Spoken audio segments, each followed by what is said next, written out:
आज अपन बच्चों बात करेंगे भाग अगले की। पहला पार्ट अपन पढ़ लिया है और अगला भाग यूरोप का अपने नक्शा देखेंगे।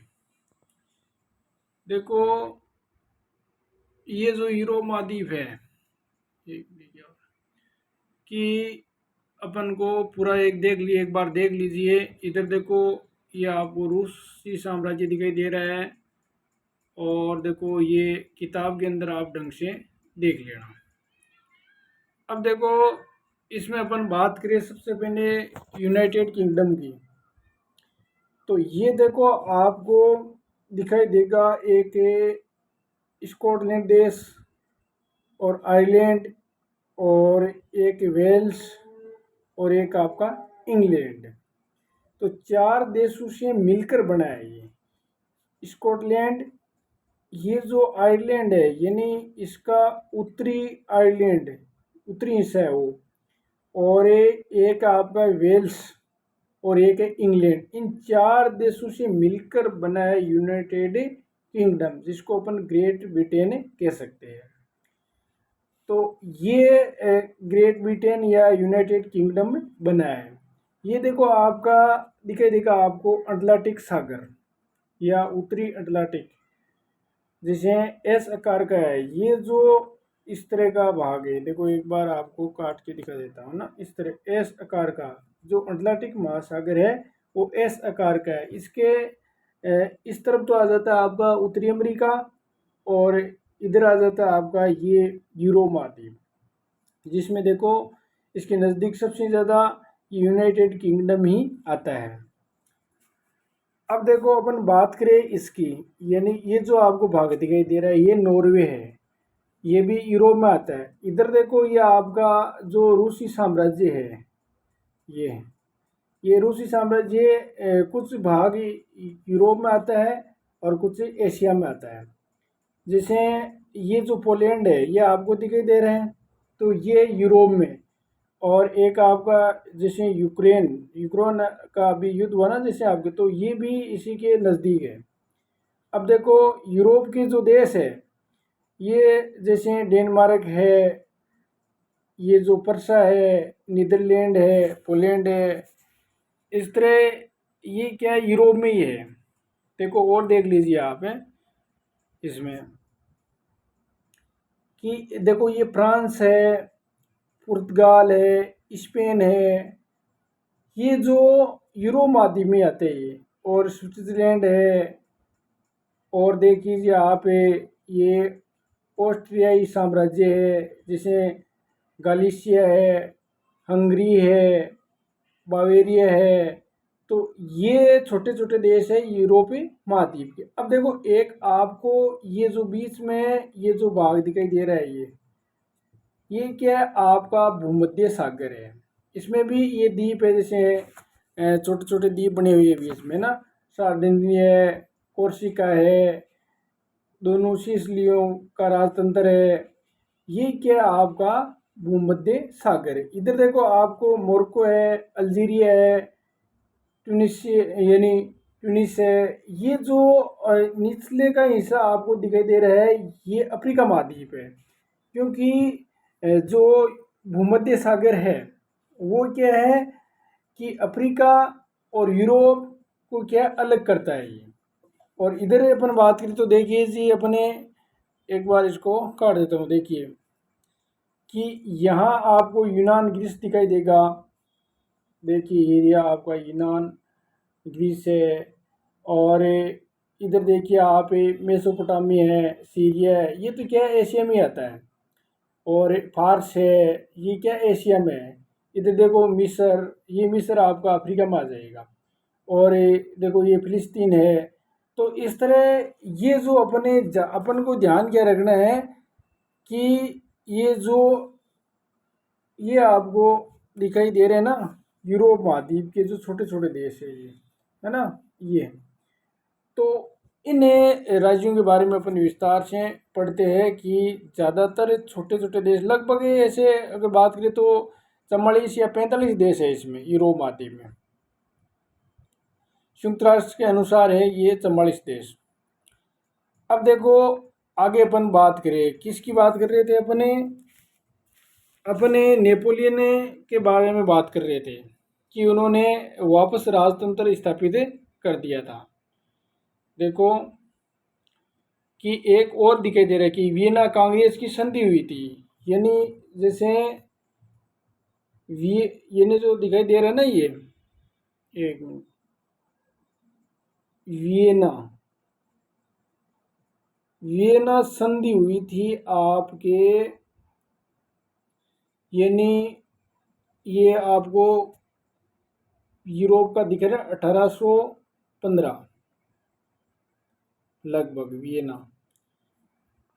तो ये वियना संधि है। इस वियना संधि के बाद का ये यूरोप है। जो भी अपन नक्शा देखा है ना, ये एक बार पुनः देख लीजिए, ये नक्शा वियना संधि के बाद का ही है ये। अब देखो आगे अपने बात करेंगे कि जो नेपोलियन है वो प्रजातंत्र को नष्ट करके वापस से राजतंत्र स्थापित कर लिया, यानी सारी शक्ति है वो किसने ले ली थी, नेपोलियन ने ले ली थी। देखिए आप ध्यान से पढ़िए उसको, बहुत इंपॉर्टेंट है ये।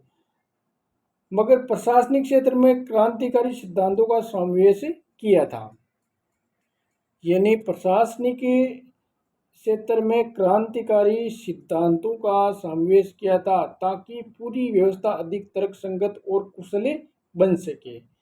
ये नेपोलियन ने काफ़ी चेंज किया था। अगर देखा जाए तो 1799 में ये नेपोलियन है वो क्या है कि एंट्री कर जाता है ये 1799 में, और धीरे धीरे वो सारी शक्तियाँ क्या है अपने हाथ में ले लेता है। कौन है?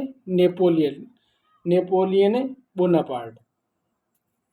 और देखिए यानी पूरी तरह उसने क्या है अधिक तर्क संगत और कुशल बना सके। तो 1804 है कि 1804 में नागरिक संहिता, जिसे आम तौर पर नेपोलियन संहिता के नाम से जाना जाता है, तो 1804 में क्या है नेपोलियन बोनापार्ट ये खुद फ्रांस का सम्राट बन जाता है, पूरी शक्तियां हैं वो अपने हाथ में ले लेता है और नए कानून नियम वो, यानी आप ऐसे कह सकते हो उसने खुद ने एक संविधान बना डाला था जो फ्रांस पर लागू कर दिया था, जिसको नेपोलियन संहिता के नाम से जाना जाता है। ये बहुत ही इंपॉर्टेंट क्वेश्चन बनता है कि नेपोलियन संहिता के बारे में आप क्या जानते हो। ये क्वेश्चन लगभग 3 या 4 नंबर का पूछा जाता है ये।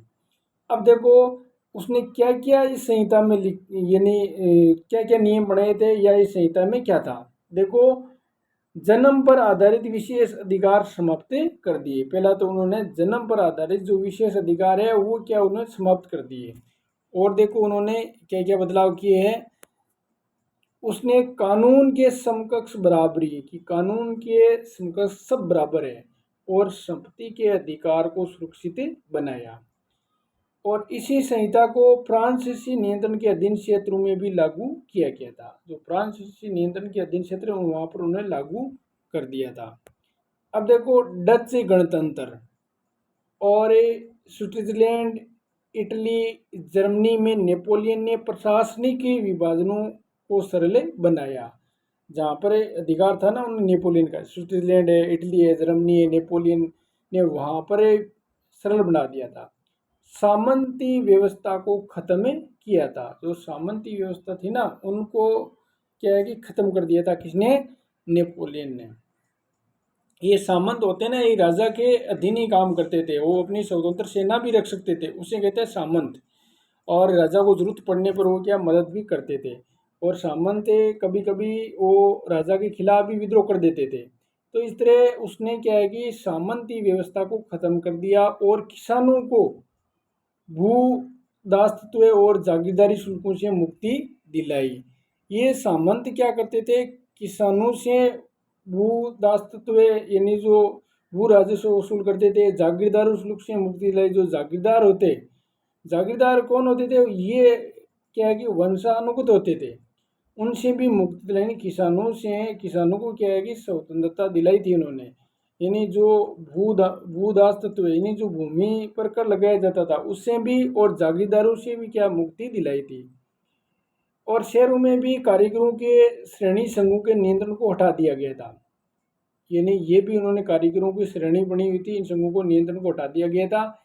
यातायात, अब ये थोड़ा सा मार कर नहीं मेरे पास ना, यातायात और संचार व्यवस्थाओं को सुधारा गया था। किसानों में भी काफ़ी उन्होंने मदद की थी, सुधार किया गया था। कारीगरों, मजदूरों और नए उद्योगपतियों ने नई नई मिली आज़ादी चखी।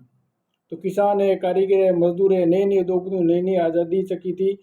और उद्योगपतियों और ख़ास तौर पर सामान बनाने वाले लघु उत्पादक ये समझने लगे कि एक समान कानून एक समान कानून और मानक बार है, नाप तोल है, राष्ट्रीय मुद्रा एक इलाके से दूसरे इलाके में वस्तु और पूंजी का आगमन ने क्या दी थी, सहूलियत, यानी आसान बना दिया गया था। उसने क्या क्या सुधार किया, अब देखिए एक बार पुनः देख लीजिए कि नेपोलियन संहिता क्या थी, या 1804 में नागरिक संहिता जो बनाई थी उसने क्या क्या सुधार किए थे। तो देखो, एक तो जन्म पर आधारित अधिकार को समाप्त कर दिया था, और कानून के समकक्ष सबको बराबर माना गया था, संपत्ति के अधिकार को सुरक्षित बनाया गया था। और इसी संहिता को फ्रांसीसी नियंत्रण के अधिक क्षेत्रों में लागू कर दिया, जहाँ पर फ्रांस का अधिकार था उन पर ये नियम लागू कर दिए थे। डच जैसे गणतंत्र है, यानी स्विट्जरलैंड है, इटली है, जर्मनी है, नेपोलियन ने प्रशासनिक विभाजन को सरल बनाया, सामंती व्यवस्था को खत्म कर दिया था, किसानों को भूदासत्व और जागीरदारी शुल्क से मुक्ति दिलाई थी। शहरों में भी कारीगरों की श्रेणी संघों के नियंत्रण को हटा दिया गया था। यातायात है, यानी संचार व्यवस्थाओं को सुधार किया गया था। किसानों, कारीगरों, मजदूरों, नए उद्योगपतियों नई नई मिली आज़ादी का स्वाद चखा था उन्होंने। और उद्योगपति है, खास तौर पर सामान बनाने वाले लघु यानी उत्पादक ये समझने लगे कि एक समान कानून, मानक भारत और नाप और राष्ट्रीय मुद्रा से एक इलाके से दूसरे इलाके में वस्तु और पूंजी का आवागमन में सरलता बना दी थी उन्होंने। तो ये थी क्या थी, नेपोलियन संहिता। तो ये क्वेश्चन बनता है बच्चों, बहुत ही इंपॉर्टेंट है ये क्वेश्चन कि 1804 में जो नेपोलियन ने नागरिक संहिता बनाई या नेपोलियन संहिता के नाम से जाना जाता है। तो आगे के भाग में अपने पढ़ेंगे कि आज अपने इतना ही पढ़ेंगे। धन्यवाद। और आगे बच्चों इसी तरह थोड़ा सा ये पहला ही टॉपिक आपके लिए थोड़ा सा कठिन है, ये अपन सरल कर देंगे आप ढंग से पढ़ेंगे तो धन्यवाद।